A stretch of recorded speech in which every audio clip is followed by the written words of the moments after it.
Hello guys, मैं हूं सोनम शर्मा। आज हम पढ़ेंगे कक्षा 10 की साइंस। चैप्टर चल रहा है, फर्स्ट चैप्टर का नाम है रासायनिक अभिक्रिया एवं समीकरण। टॉपिक है रासायनिक समीकरण को संतुलित करना। हम रासायनिक समीकरण को किस प्रकार से संतुलित करें हम देखेंगे।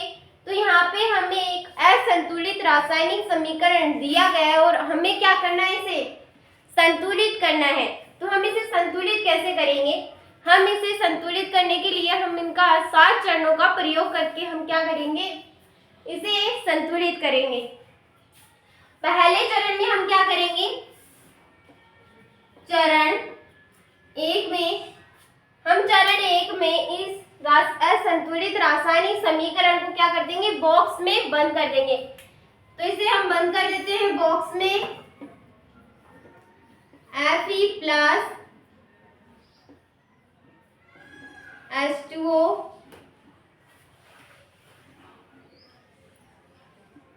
Fe3O4 plus H2। हमने इस रासायनिक समीकरण में रासायनिक समीकरण को क्या कर दिया है, बॉक्स में बंद तो कर दिया, परंतु हमें इसमें कोई भी परिवर्तन नहीं करना है। सेकंड चरण में हम क्या करेंगे, चरण 2 में यहाँ पे परमाणुओं की जो संख्या है, परमाणु संख्या की क्या करेंगे, सूची बनाएंगे। तो ये क्या है, एक अभिकारक और ये क्या है, उत्पाद। अभिकारक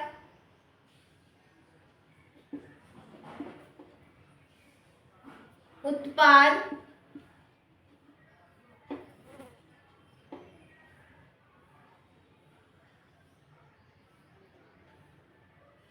अभिकारक में कौन कौन से, यहाँ पे आयरन दे रखा है, हाइड्रोजन और ऑक्सीजन हमें दी गई है। आयरन, हाइड्रोजन और ऑक्सीजन। अब हम देखेंगे कि अभिकारक में परमाणु संख्या कितनी है। आयरन की परमाणु संख्या यहाँ पे अभिकारक में कितनी दे रखी है, हमें 1 परमाणु संख्या दे रखी है, 1। अब उत्पाद में देखेंगे कि आयरन की कितनी परमाणु संख्या दी गई है, यहाँ पर 3 दी गई है। हाइड्रोजन में देखेंगे, हाइड्रोजन में अभिकारक में 2 परमाणु संख्या दी गई है और उत्पाद में कितनी, 2 संख्या। अब ऑक्सीजन में देखेंगे कि अभिकारक में देखेंगे कि ऑक्सीजन की कितनी परमाणु संख्या दी गई है, हमें यहाँ पे 1 दी गई है और उत्पाद में हमें कितनी दी गई है, 4। ये हमारा क्या बन गया, परमाणु सूची बन करके तैयार हो गई। चरण 3 में हम क्या करेंगे, चरण 3 में हम देखेंगे कि किसमें परमाणु संख्या, किसकी परमाणु संख्या ज्यादा है। तो हम इस रासायनिक समीकरण में देखेंगे किसकी परमाणु संख्या ज्यादा है। तो हमें यहाँ पे ऑक्सीजन की परमाणु संख्या सबसे अधिक दिखाई दे रही है। ऑक्सीजन की कितनी परमाणु संख्या है, 4। तीसरे चरण में हम क्या करेंगे कि ऑक्सीजन को क्या करेंगे, ऑक्सीजन को क्या करेंगे, हम संतुलित करेंगे। कीजिए, Fe plus H2O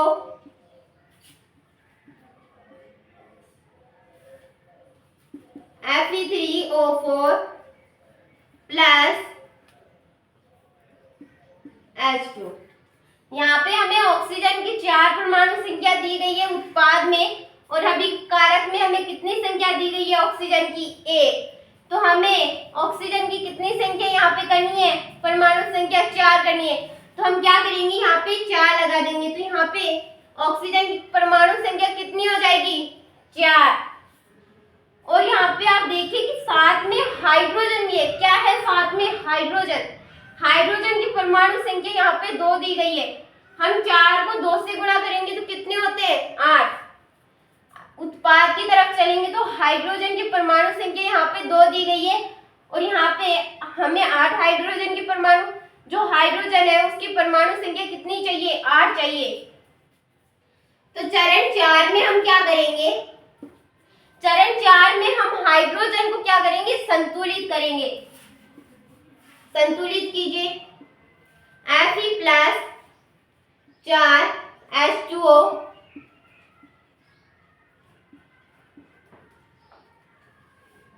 Fe3 O4 plus H2।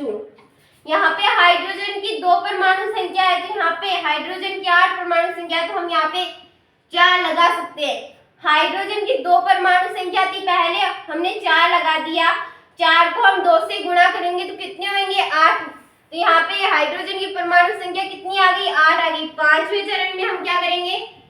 चरण 5 में चरण 5 में शेष बचा, आयरन बच गया है शेष, तो हम आयरन को क्या करेंगे? संतुलित करेंगे। तो आयरन को संतुलित करेंगे Fe प्लस 4H2O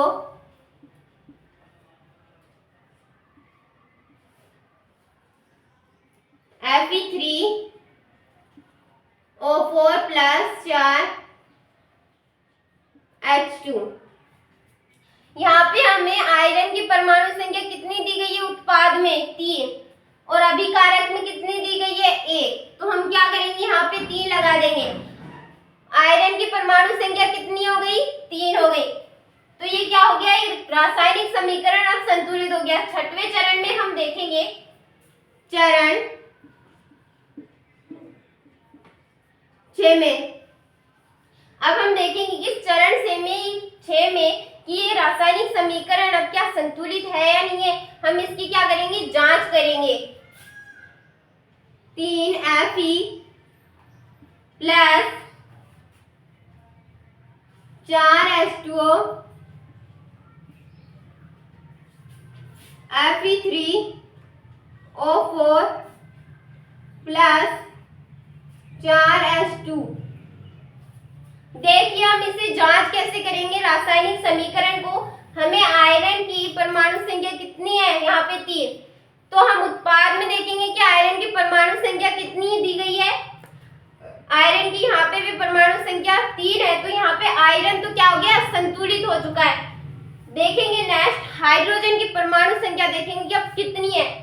4 को हम 2 से गुणा करेंगे तो 8 हो जाएगा। हाइड्रोजन की परमाणु संख्या 8 दी गई है, किसमें दी गई है? अभिकारक में। उत्पाद में देखेंगे हाइड्रोजन की 2 को हम 4 से गुणा करेंगे तो 8 हो जाएगी।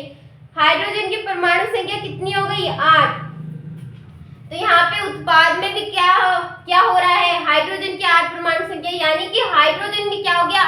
संतुलित हो चुका है। अब ऑक्सीजन की बात करेंगे। यहाँ पे ऑक्सीजन की अभिक्रिया अभिकारक में क्या दे रखा है? ऑक्सीजन की परमाणु संख्या कितनी है? 4। उत्पाद में देखेंगे तो ऑक्सीजन की 4 परमाणु संख्या की, यानी कि हम कह सकते हैं कि ये इसका जांच हमने कर लिया और ये क्या है? एक संतुलित रासायनिक समीकरण बन चुका है। 7वें चरण में हम क्या करेंगे? चरण 7 में हम देखेंगे कि इसकी भौतिक अवस्था के बारे में देखेंगे। तो ठोस के लिए क्या लिया जाता है? ठोस अवस्था के लिए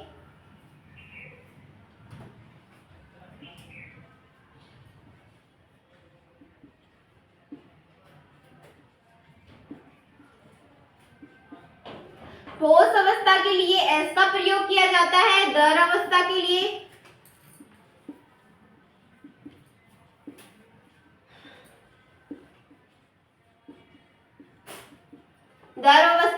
L का प्रयोग किया जाता है। गैस अवस्था के लिए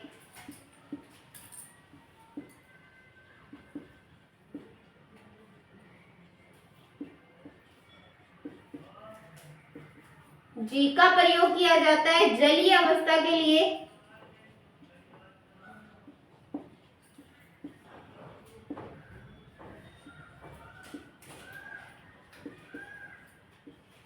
AQ का प्रयोग किया जाता है। ठोस अवस्था के लिए किसका प्रयोग किया जाता है? S का। दर अवस्था के लिए L का, गैस अवस्था के लिए G का और जलीय अवस्था के लिए AQ का प्रयोग किया जाता है। अब हम 7वें चरण में देखेंगे कि इनमें कौन सी भौतिक अवस्था लग रही है। 3 Fe। आयरन क्या है? एक लोहा है। लोहा क्या होता है?